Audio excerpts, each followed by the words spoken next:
Hi guys, welcome to Mupari Training Academy.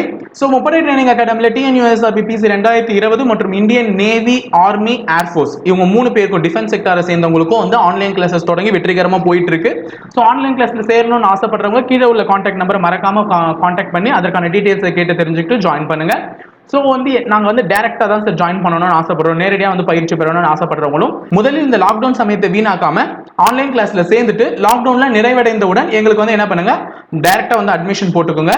So அப்ப நீங்க online கிளாஸஸ்ல கட்டின ஃபீஸை கழிச்சுட்டு மீதம் இருக்கும் தொகையை கட்டினால் மட்டுமே போதும். பிசிக்கலுக்கு சேர்றவங்களுக்கும் பிசி எக்ஸாம்ல பிசிக்கல் சேர்றவங்களுக்கும் அந்த முறை தான் பின்பற்றப்படும். ஓகேங்களா?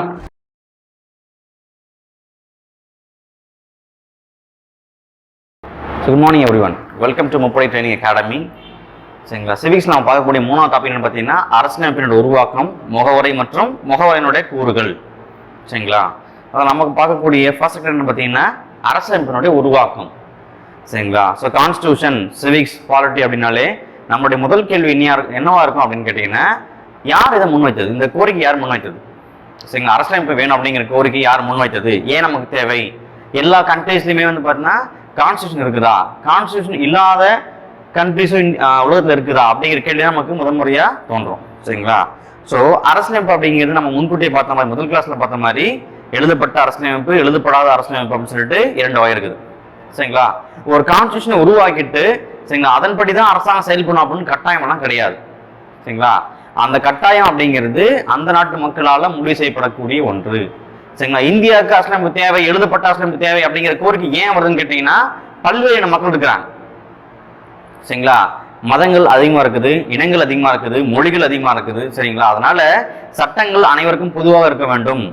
சரிங்களா, திட்டங்கள் அனைவருக்கும் பொதுவாக இருக்கணும்னு சொல்லி என்ன பண்றாங்க, அரசாங்கம் நெறிமுறைப்படுத்துறாங்க. சரிங்களா, அரசாங்கம்னா இப்படிதான் இருக்கணும், அரசுனா இப்படிதான் இருக்கணும். சரிங்களா, முதலமைச்சர்னா இப்படிதான் இருக்கணும். சரிங்களா, அதே போல பிரசிடென்ட் அப்படி சொல்லி என்ன பண்றாங்க, டிஃபைன் பண்றாங்க. சப்போஸ் எழுதப்பட்ட அரசியலமைப்பு இல்லைன்னா என்ன சார் ஆகும்னு கேட்டீங்கன்னா, அந்த முறைமைகளே அவன் மாத்திக்கலாம். சரிங்களா, 5 வருஷத்துக்கு ஒரு நம்ம என்ன பண்றோம், எம்எல்ஏ தேர்ந்தெடுக்கிறோம், முதலமைச்சர் தேர்ந்தெடுக்கிறோம். சரிங்களா, சப்போஸ் எழுதப்பட்ட அரசியலமைப்பு இல்லை அப்படின்னா இந்த 5 வருடம் அப்படிங்கிறது 6 வருஷமா பண்ணிக்கலாம், 7 வருஷமா பண்ணிக்கலாம், 3 வருஷமா பண்ணிக்கலாம். சரிங்களா, வெகு ஈஸியா என்ன பண்ணிக்கலாம், மாத்திக்கலாம். ஆனா எழுதப்பட்ட அரசியலமைப்புல ஈஸியாக நீங்க மாற்ற முடியாது. அதுக்கு மத்திய அரசினுடைய அனுமதி தேவை, மாநில அரசாங்கத்தினுடைய அனுமதியும் தேவை. அப்படின்னா மட்டும் என்ன பண்ண முடியும், இதுல மாற்றங்களை கொண்டு வர முடியும்.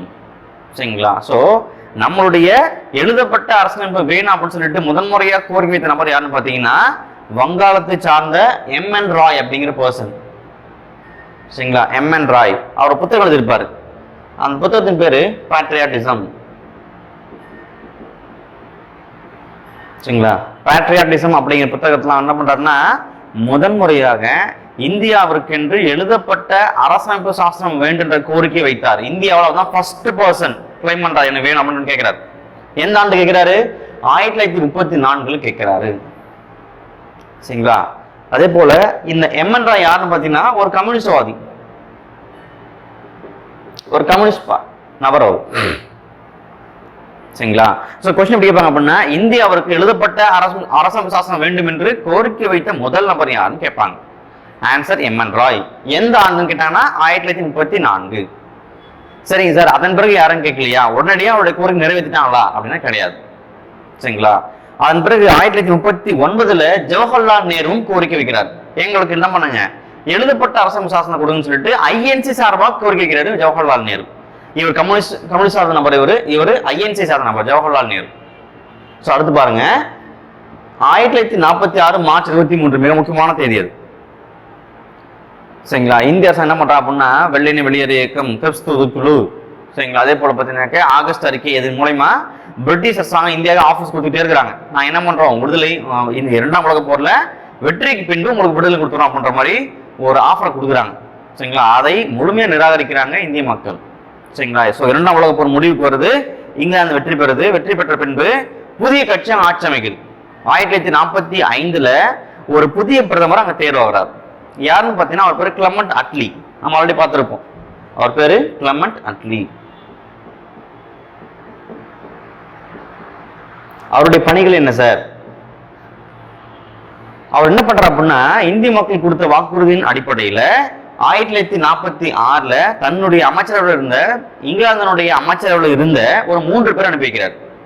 இந்தியாவுக்கு விடுதலை கொடுக்கறதுக்கும் சரி, அல்லது இந்தியாவுக்கு அடுத்த விடுதலை கொடுக்கறதுக்கான முயற்சிகள் மேற்கொள்றதுக்கும் சரி என்ன பண்ணலாம் அப்படிங்கிறதுக்கான ஒரு முயற்சியில் ஈடுபடுறாரு கிளமெண்ட் அட்லி. சரிங்களா? சோ அவரோட அனுப்பி வைக்கப்பட்ட நபர்கள் தான் என்ன பண்றாங்க, இந்தியாவுக்குள்ள வராங்க. அந்த கமிட்டி பேர் தான் கேபினட் குழு, கேபினட் தூதுக்குழு, கேபினட் மிஷன் அப்படின்னு சொல்லுவோம், அமைச்சரவை தூதுக்குழு அப்படின்னு சொல்லுவோம். அது ஏன் சார் அந்த கமிட்டி பேர் அமைச்சர் தூதுக்குழு அப்படின்னா, இந்த பிரதமர் கீழே பணியாற்றக்கூடிய 3 அமைச்சர்கள் வராங்க, அதனால அது பேரு அமைச்சர் தூதுக்குழு அல்லது கேபினட் தூதுக்குழு. சரி சார், 3 பேர் வந்தாங்க, ரைட். அந்த 3 பேர்ல யாருடைய தலைமையில வந்தாங்க அப்படின்னா பெத்திக் லாரன்ஸ். பெத்திக் லாரன்ஸ் யாரோட தலைமையில வராங்க? பெத்திக் லாரன்ஸ் தலைமையில வராங்க. சரியா? சரிங்க சார், வந்துட்டாங்க. இந்தியாவில் வந்து பார்த்தினாக்க அனலைஸ் பண்ணி பார்க்குறாங்க. பார்த்துட்டு அவங்களுடைய பரிந்துரைகள் என்னவா இருந்தது, ரெக்கமெண்டேஷன்ஸ் என்னவா இருந்தது. 2 மிக முக்கிய பரிந்துரைகள். ஒன்று என்ன பண்றாங்க அப்படின்னா, நீங்க ஒரு மாதிரி அரசாங்கத்தை உருவாக்குங்க. விடுதலை அடைந்த பின்பு நீங்க எப்படி அரசாங்கம் ரன் பண்ண போறீங்களோ அது மாதிரியான ஒரு முன்கூட்டியே ஒரு மாடல் கவர்மெண்ட்டை, ஒரு இன்ட்ரீம் கவர்மெண்ட்டை ஃபார்ம் பண்ணுங்க, இடைக்கால அரசாங்கத்தை ஃபார்ம் பண்ணுங்க அப்படின்னு சொல்றாங்க. அதான் அவருடைய முதல் பரிந்துரை. 2வது பரிந்துரை என்னன்னு பாத்தீங்கன்னா, எழுதப்பட்ட அரசமைப்பு சாசனம் உங்களுக்கு வேணும்னு கேட்டீங்கன்னா அப்ப நீங்க என்ன பண்ணுங்க, ஒரு சபையை உருவாக்குங்க, யாரெல்லாம் அந்த கமிட்டில இடம் பெறுவாங்க அப்படிங்கிறத நீங்களே பிக்ஸ் பண்ணிக்கங்க.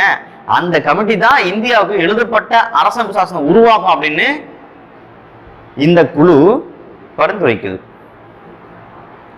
சரிங்களா? கொஸ்டின் எப்படி கேட்பாங்க, கேபினெட் தூதுக்குழு அல்லது அமைச்சர் தூதுக்குழு இந்தியா வந்த ஆண்டு எது அப்படின்னு கேட்பாங்க. 1946. சரியா? சோ எத்தனை பேர் வந்தாங்க? 3 பேர். ரொம்ப சிம்பிள். யாரோட தலைமையில் வந்தாங்க? Pethick Lawrence. அவ்வளவுதான். அவங்களுடைய பரிந்துரைகள் என்னவா இருந்தது? மொத்த பரிந்துரைகள் 2. ஒன்று இடைக்கால அரசாங்கத்தை ஏற்படுத்தல், பார்த்தோமா. 2வது அரசியல் நிர்ணய சபையை உருவாக்குதல். சரியா?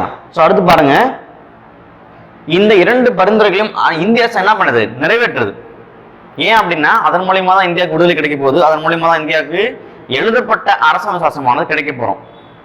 சோ அதெல்லாம் என்ன பண்றாங்க, இந்த பரிந்துரைகளை இந்திய அரசாங்கம் உடனடியா நிறைவேற்றுறாங்க. சரியா? சரிங்க சார், இடைக்கால அரசாங்கம் எப்ப ஃபார்ம் பண்ணாங்க? இடைக்கால அரசாங்கமானது 1942 செப்டம்பர் 2ஆம் தேதி அமைக்கப்பட்டது. மிக மிக முக்கியமான கேள்வி. சரியா? இடைக்கால அரசாங்கம் எப்பொழுது ஏற்படுத்தப்பட்டதுன்னு கேட்பாங்க. 1946 செப்டம்பர் 2ஆம் தேதி.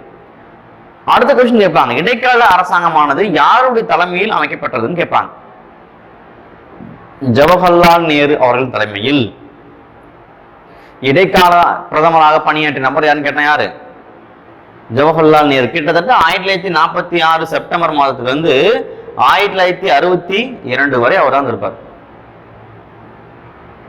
சரி, ஜவஹர்லால் நேரு இருப்பார். அடுத்து பாருங்க, 2வது ரெக்கமெண்டேஷன் என்னது? அரசியல் நிர்ணய சபை. சரிங்களா? அது என்ன சார் அரசியல் நிர்ணய சபை? இப்ப நம்ம என்ன சொல்றோம், சட்டசபைன்னு சொல்றோமா? சட்டசபைனா என்ன? சட்டத்தை உருவாக்கக்கூடிய ஒரு சபை தான் சட்டசபை. அந்த சட்டசபையில் யார் இருப்பாங்க? மக்களால் தேர்வு செய்யப்பட்ட எம்எல்ஏக்கள் இருப்பாங்க. சரி, நம்ம நேரடியாக வாக்களிக்கிற ஒரு நபருக்கு அந்த நபர் எம்எல்ஏ ஆகிறாரு, நம்ம எங்க போறாரு? சட்டமன்றத்துக்கு போறாரு.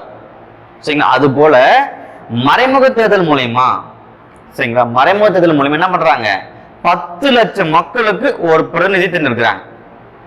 சரிங்களா? இப்ப உதாரணம் சொல்றேன் பாருங்க, வேலூருடைய மக்கள் தொகை 10 லட்சம் பேர் அப்படின்னா வேலூர்ல இருந்து ஒரு நபர் என்ன பண்ணுவாரு, இந்த சபையில இடம் பெறுவார். அடுத்து தருமபுரியில் ஒரு 10 லட்சம் பேர் அப்படின்னா தருமபுரியில இருந்து ஒரு நபர் இடம் பெறுவார். அப்படி இந்தியா முழுமைக்கும் என்ன பண்றாங்க, 10 லட்சம் மக்கள் தொகைக்கு ஒரு உறுப்பினர் தேர்ந்தெடுக்கிறாங்க. அப்படி தேர்ந்தெடுக்கப்பட்ட மொத்த உறுப்பினர் எத்தனை பேர் கேட்பாங்க? 389 பேர். 389 பேர் தேர்ந்தெடுக்கிறாங்க. சரிங்க சார், இந்த 389 பேரும் பிரிட்டிஷனுடைய கட்டுப்பாட்டு இருக்கக்கூடிய பகுதியில் மக்கள் தானா, அவங்களுடைய நபர்கள் தானா அப்படின்னு கேட்டா கிடையாது. பிரிட்டிஷனுடைய மாகாணத்திலிருந்து 296 பேர் மட்டும்தான் தேர்வானாங்க. மீதம் இருக்கக்கூடிய 93 பேர் மன்னராட்சி பகுதியில் இருந்து தேர்ந்தெடுக்கப்பட்ட நபர்கள். ஸோ டோட்டல் டேலி பண்ணுங்க, 296 பிளஸ் ஒரு 93, 983. ஸோ வந்துச்சுங்களா? எவ்வளவு பேர் மொத்தமா? 389 பேர். சரிங்க சார். இந்த அரசு நிர்ணய சபை வேண்டாம் அப்படின்னு சொல்லிட்டு நாங்க இதுல பங்கேற்க விரும்பலன்னு வெளிவந்த நபர்கள் யாருன்னு கேட்பாங்க. 2 பேர், முகமது அலி ஜின்னா மற்றும் காந்தியடிகள். ஏன் சார் பாகிஸ்தான் நாடு வேணும்னு கேட்கிறாரு ஜின்னா, சரிங்களா? அதே போல காந்தி என்ன பண்றாரு, இந்தியா பிரிக்காதீங்கன்னு கேட்கிறாரு. இவங்க ஏன் இடம்பெறல தெரியுமா? ஜின்னா என்ன பண்ற அப்படின்னா, இந்தியாவிற்கு அரசியல் நிர்ணய சபை உருவாக்கக்கூடிய நீங்க பாகிஸ்தானுக்கும் அரசியல் நிர்ணய சபை உருவாக்குன்னு கேட்கிறார். அதனால அவரு இந்த அவையில இடம்பெறல, அந்த கோபத்தில் இதுல இடம்பெறல. காந்தியடிகள் ஏன் சார் இடம்பெறல அப்படின்னு கேட்டீங்கன்னா, ஒன்றுபட்ட இந்தியாவை இந்தியா பாகிஸ்தான் பிரிக்காதீங்க, சரிங்களா? அனைத்து மக்களும் ஒன்றுதான், ஒன்றிணைக்கப்பட்ட பகுதி தான் இந்தியா, பிரிக்காதீங்க அப்படிங்கிற கோரிக்கை இருக்காரு. அதனால அவரும் இடம்பெறல. இதான் பாத்தீங்கன்னா இந்த கேலண்டர் பரிந்துரைகள், சரிங்களா? இதனோட அடிப்படையில் என்ன பண்றாங்க, அரசமைப்பு சாசனத்தை உருவாக்குறாங்க. சரியா? சோ இந்த அரசியல் நிர்ணய சபை என்ன பண்றாங்க அப்படின்னா 389 பேர் கொண்ட நபர்களை உருவாக்கிட்டாங்க, ஒரு சபையை உருவாக்கிட்டாங்க. சரி, இந்த சபையினுடைய பங்களிப்பு என்ன பண்ண போகுது அப்படின்னு பார்ப்போம். சரிங்களா? இந்தியாவிற்கு எப்படி அரசியல் நிர்ணய சபை வேணும்னு கேட்டாங்களோ அதே போல என்ன பண்றாங்க, பாகிஸ்தானுக்கு அரசியல் நிர்ணய சபை வேணும்னு சொல்லிட்டு ஒரு கோரிக்கை வைக்கிறாங்க. அதனால 1947 என்ன பண்றாங்க அப்படின்னா 389 பேர் இருக்காங்க இல்லையா இந்திய அரசு நிர்ணய சபையில, அதுல ஒரு 90 பேர் விலகி போயிடுறாங்க. எங்க போயிடுறாங்க, பாகிஸ்தானுக்கான ஒரு கான்ஸ்டிடியூஷன் உருவாக்குறதுக்கு விலகி போயிடுறாங்க. சோ இதுல 90 மெம்பர்ஸ் வெளியே போன மீதம் இருக்காங்க 299. சோ இந்தியாவில் அரசியல் உருவாக்கத்துக்கு இடம்பெற்ற ஒட்டுமொத்தமான நபர்கள் எவ்வளவுன்னு கேட்டா இவ்வளவுதான், 299 தான். சரியா? இந்த 290 மெம்பர்ஸ் பங்களிப்பு என்னன்னு கேட்டீங்கன்னா, இதை கமிட்டியா பிரிக்கிறாங்க, 23 கமிட்டியா பிரிக்கிறாங்க, 23 பேட்சா பிரிக்கிறாங்க. எத்தனை பேரு, 299 மெம்பர்ஸ இத்தனை பேட்சா பிரிக்கிறாங்க. ஒவ்வொரு பேட்சுக்கும் ஒரு ஒர்க் இருக்குது. பேட்ச் ஏ அப்படின்னா உங்களுடைய ஒர்க் வந்து பார்த்தீங்கன்னா பகுதி 1 பத்தி வரைவு செய்க. அதுல கமிட்டி 2 அப்படின்னா நீங்க என்ன பண்ணுங்க, குடியுரிமை பத்தி வரையறுங்க அப்படின்னு என்ன பண்றாங்க, பொறுப்புகளை ஒப்படைக்கிறாங்க. சரிங்களா? அதுல சிறிய குழுக்கள் பார்த்தீங்கன்னா மொத்தம் 15. இந்த 23 குழுக்கள்ல கமிட்டிஸ்ல ஸ்மால் கமிட்டிஸ் எவ்வளவு, 15. பெரிய குழுக்கள் எவ்வளவு, 8.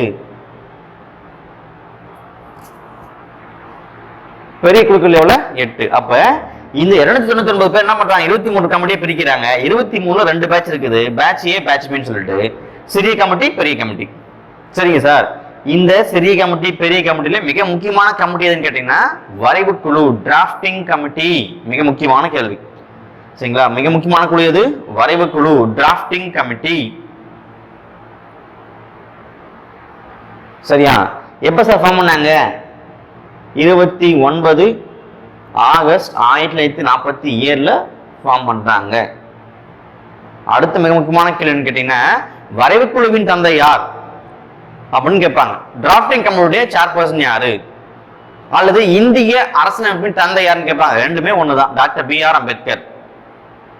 வரைவு குழுவின் வழிகாட்டி யாரு, அல்லது வரைவு குழுவின் தலைமை யாரு, டாக்டர் B.R. அம்பேத்கர். அதே போல இந்திய அரசியலமைப்பினுடைய தந்தை யாரு, அவரும் டாக்டர் B.R. அம்பேத்கர்.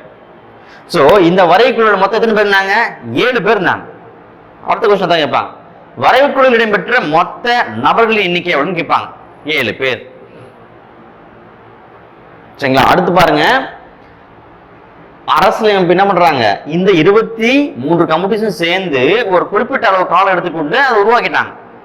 எவ்வளவு காலம் எடுத்துக்கிட்டாங்க அப்படின்னா 2 ஆண்டு காலம் 11 மாதம் மற்றும் 18 நாட்கள், 2 years 11 months and 18 days. இவ்வளவு காலம் சேர்த்து என்ன பண்றாங்க, இந்த அரசியல் உருவாக்குறதுக்கு டைம் எடுத்துக்கிறாங்க. அவ்வளவு காலம் தேவைப்பட்டது உருவாக்குறதுக்கு. சரிங்க சார், இதற்கு ஒரு குறிப்பிட்ட தொகை செலவாயிருக்குமே, கண்டிப்பா செலவாயிருக்குமா இல்லையா, ஆயிருக்கு. எவ்வளவு சார் செலவாச்சு, 64 லட்சம் ரூபாய் செலவாயிருக்கு. இந்த 2 ஆண்டு காலம் 11 மாதம் 18 நாட்கள், சரிங்களா, காலம் எடுத்துக்கொண்டு இவ்வளவு ரூபாய் செலவு பிறகு என்ன பண்றாங்க, இந்த அரசமைப்பை உருவாக்குறாங்க. சரிங்களா? அடுத்து பாருங்க, இந்த அரசியலமைப்பு எப்ப செயல்பாட்டு வருதுன்னு கேட்டீங்கன்னா முழுமையாக 1950 ஜனவரி 26 குடியரசு தினம். குடியரசு தினம் அன்றைய என்ன பண்றாங்க, முழுமையான அரசியலமைப்பு செயல்பாட்டுக்கு வருது. அப்ப ஏன் சார் அரசியலமைப்பு தினமானது நவம்பர் 26 கொண்டாடப்படுது? அடுத்த கேள்வி வருதா இல்லையா? கான்ஸ்டிடியூஷன் டே நவம்பர் 26, ஆனா ரிப்பப்ளிக் டே ஜான் 26. ஏன் சார், இந்த அரசியல் நிர்ணய சபையானது எழுதப்பட்ட சாசனத்தை அக்செப்ட் பண்ணிக்கிட்ட தினம் தான் இந்த நவம்பர் 26.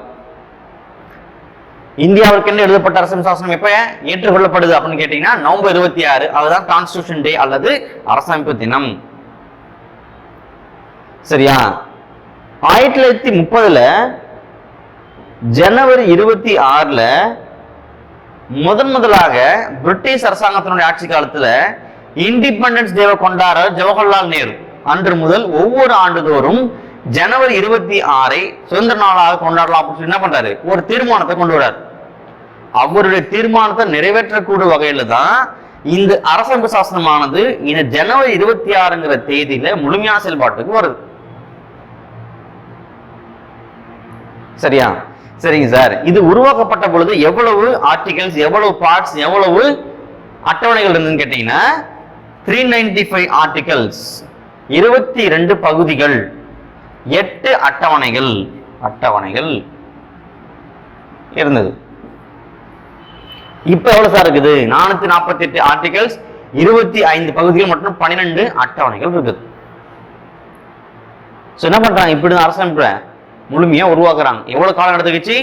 2 ஆண்டு காலம், 11 மாதம், 18 நாட்கள். எவ்வளவு செலவானது? 64 லட்சம் ரூபாய். சரிங்களா? சோ இந்த எழுதப்பட்ட அரசமைப்பு சாசனத்தை எத்தனை பேர் சைன் பண்ணாங்க அப்படின்னு கேட்டீங்கன்னா 284 பேர், 284 மெம்பர்ஸ். மீதமுள்ள 15 பேர் சைன் பண்ணாங்களா? பண்ணல. சோ டோட்டல் எவ்வளவு பண்ணாங்க? சைன் பண்ணாங்க 284 மெம்பர்ஸ் சைன் பண்ணாங்க. மொத்த குழுக்கள் எவ்வளவு? 23. சிறிய குழுக்கள் 15, பெரிய குழுக்கள் 8. இதுல மிக முக்கியமான குழு எது? டிராஃப்டிங் குழு, அதாவது வரைவு குழு. அதனுடைய தந்தை யார்? Doctor B.R. அம்பேத்கர். அரசமைப்பு தினம் இது நவம்பர் 26. எத்தனை பேர் கையெழுத்திட்டாங்க? 284. மொத்த கூட்டங்கள் எவ்வளவு? அந்த சபையானது எவ்வளவு கூட்டங்கள் நடத்தியது? மொத்தம் 11 கூட்டம் நடத்தியது. 11 கூட்டங்கள். 11 கூட்டத்தையும் எங்க நடத்தியது? டெல்லி நடத்தியது. அதனுடைய முதல் கூட்டம் எது? டிசம்பர் 9, 1946. அதனுடைய தற்காலிக தலைவர் யார்? சச்சிதானந்த சின்ஹா. இரண்டாவது கூட்டம் எப்ப? டிசம்பர் 11, 1946. நிரந்தர தலைவர் யார்? ராஜேந்திர பிரசாத். கொஸ்டின் கேட்பாங்க. அரசியல் நிர்ணய சபையினுடைய தற்காலிக தலைவர் யாருன்னு கேட்டா யாரு? சச்சிதானந்த சின்ஹா. நிரந்தர தலைவர் யாரு? பெர்மனன்ட் லீடர் யாரு? ராஜேந்திர பிரசாத். இதான் பார்த்தீங்கன்னா அரசமைப்பு உருவாகிறதுக்கான ஒட்டுமொத்த பின்னணியும். சரியா? ஸோ சிவிக்ஸில் நம்ம அடுத்து பார்க்கக்கூடிய டாபிக் என்னன்னு பார்த்தீங்க அப்படின்னா பிரியாம்பிள், முகவுரை. சரிங்களா? டாபிக் நம்பர் 4ல முகவுரை மற்றும் முகவுரையினுடைய கூறுகள். சரிங்களா? ஸோ முகவுரைன்னா என்ன? முகவுரை அப்படிங்கிறது சரிங்களா அரசியலமைப்புக்கு செல்லும் ஒரு திறவுகோல். சரிங்களா? அரசியலமைப்பில் என்ன சொல்ல வராங்க, சொல்லியிருக்கிறாங்க அப்படிங்கிறத ஷார்ட் என்ன பண்ணுறாங்க? முகவுரை, பிரியாம்பிள்ல சொல்கிறாங்க. சரி, இந்த முகவுரைக்கான தீர்மானத்தை முன்மொழிந்து யாருன்னு பார்த்தீங்க அப்படின்னா ஜவஹர்லால் நேரு. சரிங்களா? ஜவஹர்லால் நேரு என்ன பண்ணுற அப்படின்னா நோக்க தீர்மானத்தை முன்மொழிகிறார். சரிங்களா? அந்த நோக்க தீர்மானம் எப்போ ஏற்றுக்கொள்ளப்படுது அப்படின்னு பார்த்தீங்கன்னா ஜனவரி 22, 1947 இந்த நோக்க தீர்மானமானது ஏற்றுக்கொள்ளப்படுது. சரியா? சரி, இந்த முகவுரை இது வரைக்கும் அரசியலமைப்பால் திருத்தப்பட்டிருக்குது அப்படின்னா எஸ், திருத்தப்பட்டிருக்குது. எத்தனை முறை அப்படின்னா ஒரு முறை. எந்த ஆண்டு அப்படின்னா 1946 42வது சட்ட திருத்தத்தின்படி முகவரியானது இதுவரை ஒரு முறை மட்டுமே திருத்தப்பட்டுள்ளது. சரிங்க சார், இதுக்கு மேலே திருத்த முடியுமா அப்படின்னா முடியாது. பிரியாம்பிள் அப்படிங்கிறத, முகவரி அப்படிங்கிறத அரசியலமைப்பு திருத்தத்தின் மூலிமா சரிங்களா திருத்த முடியாது. சரிங்களா? சரிங்க சார், ஒரு முறை திருத்தி அமைச்சிருக்கிறாங்களே இது வரைக்கும், அதில் என்ன மாடல் கொண்டு வந்தாங்க அப்படின்னு பார்த்தீங்கன்னா ஒரு 3 உறுப்புகளான சேர்க்கப்பட்டது. சமதர்மம், சமய சார்பற்ற மற்றும் ஒருமைப்பாடு. எங்கள் சோசியலிஸ்ட், அதே போல் ஒருமைப்பாடு, இன்டெகிரிட்டி, ஃப்ராட்டர்னிட்டி, சகோதரத்துவம். சரிங்க, இந்த மாதிரிலாம் என்ன பண்ணுறாங்க அப்படின்னா சமதர்ம, சமய சார்பற்ற, ஒருமைப்பாடு அப்படிங்கிற டேர்ம்ஸ் அதில் இன்க்ளூட் பண்ணுறாங்க. அந்த திருத்தத்துக்கு மூலிமா இந்த வார்த்தைகளை முகவரில் என்ன பண்ணுறாங்க? சேர்த்திருக்கிறாங்க. சரியா? சரிங்க சார், முகவரினுடைய கூறுகள் என்னென்ன? முகவரில் என்னென்ன சார் இருக்குது? Socialist, sovereignty, security, democratic, republic. சரிங்களா? சமய சார்பற்ற, சமதர்ம, சரியா இறையாண்மை கொண்ட, குடியரசு, சரியா? ரிப்பப்ளிக், டெமோக்ராட்டிக், இதில் என்ன பண்ணுறாங்க, முகவரினுடைய கூறுகளாக வச்சுருக்கிறாங்க. சரி, அதில் ஒவ்வொன்றா பார்ப்போம். டெமோக்ரஸி அப்படின்னு டெமோக்ராட்டிக், சரிங்களா? நம்ம சொல்கிற தமிழில் மக்களாட்சி அப்படின்னு சொல்கிறோம். மக்களால் தேர்வு செய்யப்பட்ட பிரதிநிதிகளை கொண்ட ஆட்சி அப்படிங்கிறது தான் மக்களாட்சி அப்படின்னு பேர். சரியா? சரி, இந்த மக்களாட்சி அப்படிங்கிறது ஃபஸ்ட்டு எங்கே தோன்றியது? அடுத்த கேள்வி தான். மக்களாட்சி அப்படிங்கிறது இந்த 2500 ஆண்டுகளுக்கு முன்னால் கிரேக்க நாட்டில் இருக்கக்கூடிய ஏதென்ஸ் அப்படிங்கிற நகரத்தில் தோன்றியது தான் மக்களாட்சி. மக்களால் தேர்வு செய்யப்படக்கூடிய நபர்களை கொண்டு நிர்வாகம் பண்ணக்கூடிய ஆட்சி அப்படின்னு என்னது? மக்களாட்சி. சரி, எங்கே தோன்றுறது? கிரேக்கத்தில் இருக்கக்கூடிய ஏதென்ஸ் நகரத்தில் தோன்றுறது. சரியா? சரி, வெரி குட். எத்தனை ஆண்டுகளுக்கு முன்னால் தோன்றுறது? 2500 ஆண்டுகளுக்கு முன்னால் தோன்றுறது.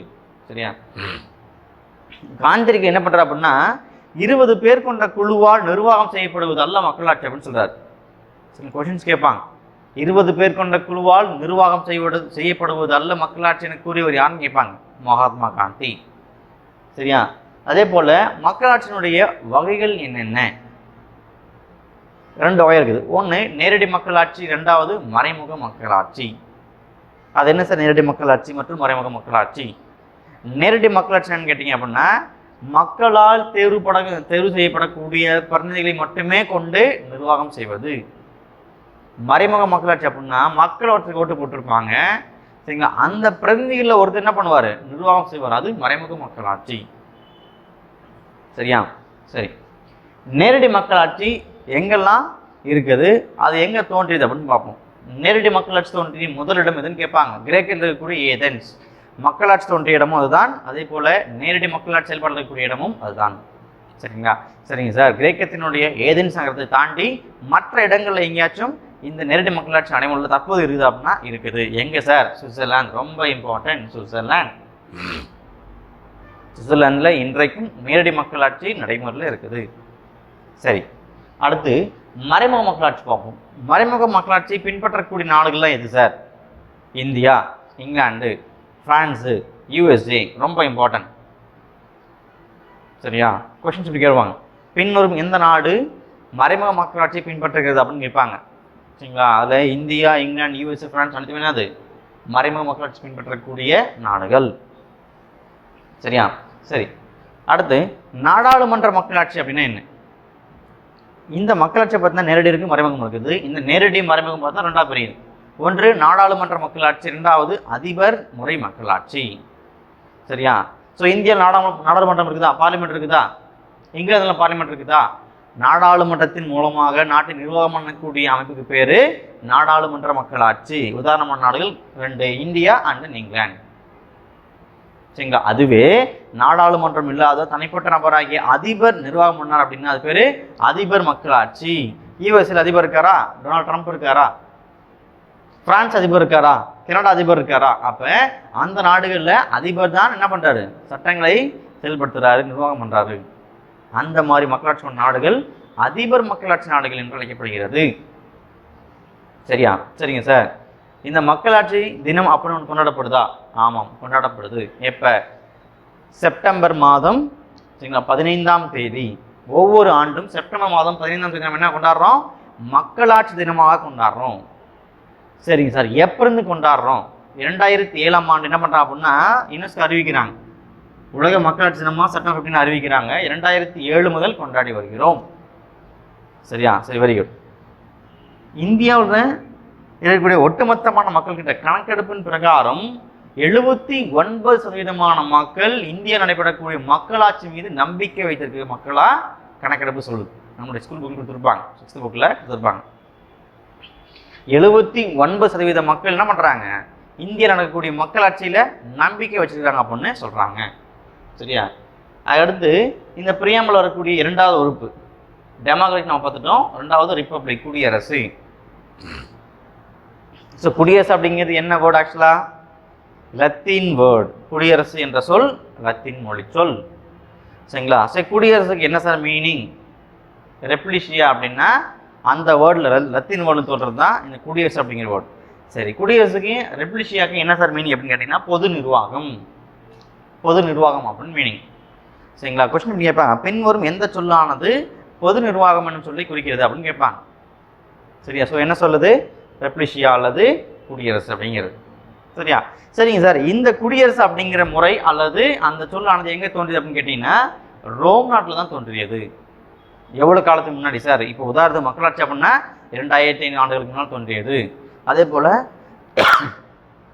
குடியரசு அப்படிங்கிறது எவ்வளோ காலத்துக்கு முன்னாடி தோன்றியது அப்படின்னா கிபி 500ஆம் ஆண்டு முதல் தோன்றியது. சிதம் பார்த்தீங்கன்னா குடியரசு அப்படிங்கிறது. சரிங்க சார், குடியரசு நாடுகளுக்கு உதாரணம் சொல்லுங்க.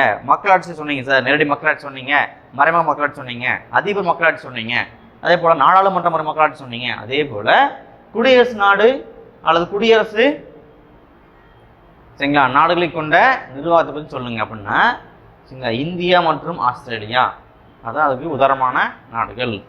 குடியரசு முறை ஆட்சி நடைபெறக்கூடிய நாடுகள் எது? இந்தியா மற்றும் ஆஸ்திரேலியா. சரியா?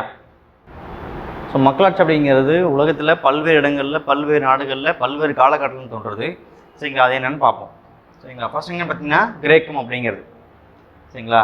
எங்கே அப்படின்னா கிமு 5ஆம் நூற்றாண்டில் தொடங்கிய காலகட்டம் எது? கிமு 5ஆம் நூற்றாண்டு. சரிங்களா? தொடங்கிய இடம் எது? கிரீஸ் அப்படிங்கிறது. இங்கே ரெண்டாவது எது பார்த்தீங்கன்னா ரோமானிய அரசு அல்லது ரோமானிய பேரரசு. தொடங்கிய காலகட்டம் பார்த்தீங்கன்னாக்கா கிமு 300. கிமு 300.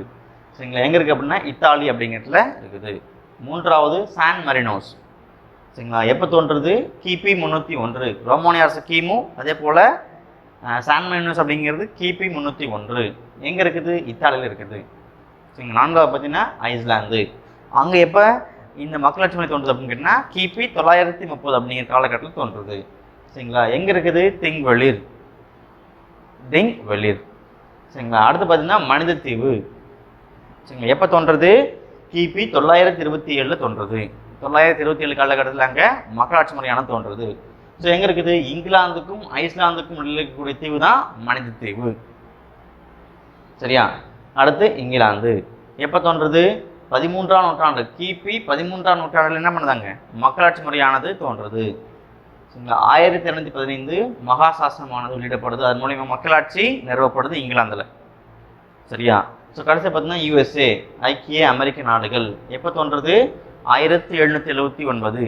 அது ஏன் சார் 1729 கேட்டிங்க அப்படின்னா எழுதப்பட்ட அரசாங்க சாசனமானது யூஎஸ்ஏல செயல்பாட்டுக்கு வந்த ஆண்டு 1789.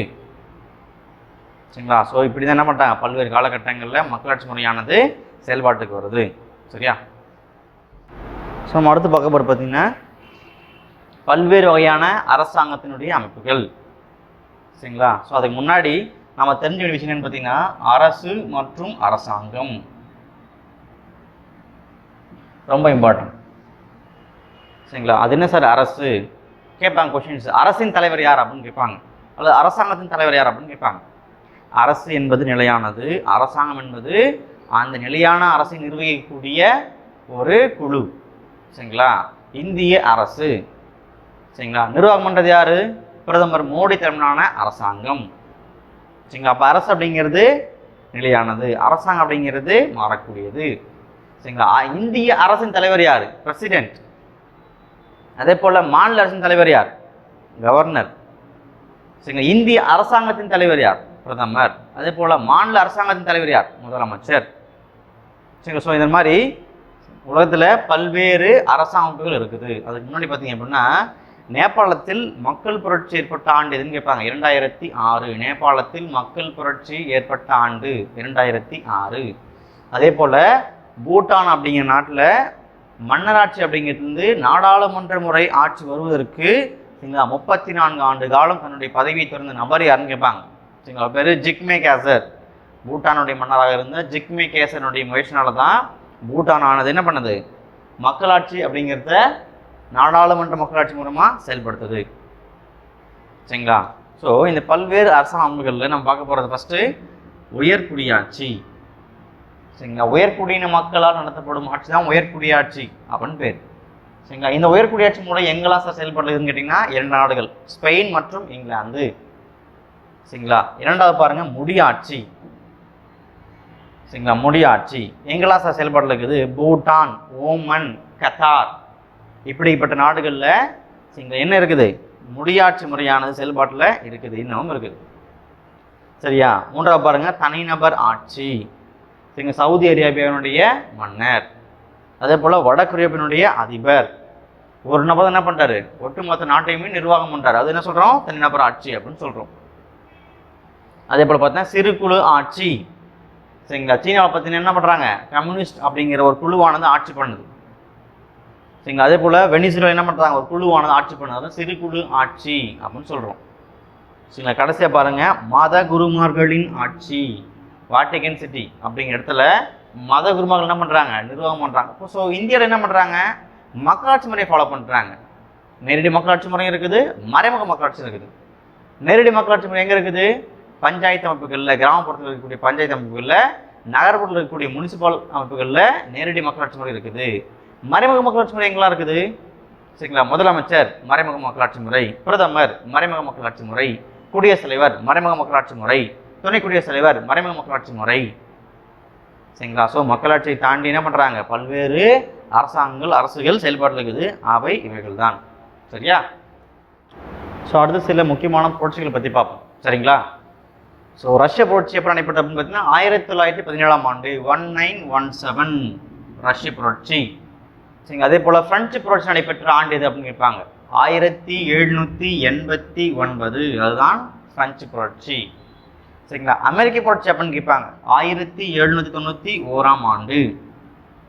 அதுதான் அமெரிக்க புரட்சி. சரிங்களா, சரி, அடுத்து பிரெஞ்சு அரசியலமைப்பு எப்போ செயல்பாட்டுக்கு வந்துச்சு அப்படின்னு கேட்பாங்க, 1791ஆம் ஆண்டு. சரிங்களா, பிரெஞ்சு அரசியலமைப்பானது செயல்பாட்டுக்கு வருது. அதே போல அமெரிக்க அரசியலமைப்பு எப்போ செயல்பாட்டுக்கு வருது அப்படின்னு கேட்பாங்க, 1789. சரிங்களா, அதே போல பெண்களுக்கு வாக்குரிமை அளித்த உலகத்தினுடைய முதல் நாடு எதுன்னு கேட்பாங்க, நியூசிலாந்து. எந்த ஆண்டுன்னு கேட்பாங்க, 1893ஆம் ஆண்டு. சரி, முதல் நாடு நியூசிலாந்து, ரைட், ஓகே. இரண்டாவது நாடு எதுன்னு கேட்பாங்க, இங்கிலாந்து, 1918. மூன்றாவது எதுன்னு கேட்பாங்க, யுஎஸ்ஏ, 1920. நான்காவது எதுன்னு கேட்பாங்க, அல்லது இந்தியாவில் பெண்களுக்கு எப்போ வாக்குரிமை அளிக்கப்பட்டதுன்னு கேட்பாங்க, 1921ஆம் ஆண்டு. இதுதான் பார்த்தீங்க சார்ந்த தகவல்கள். தேங்க்யூ.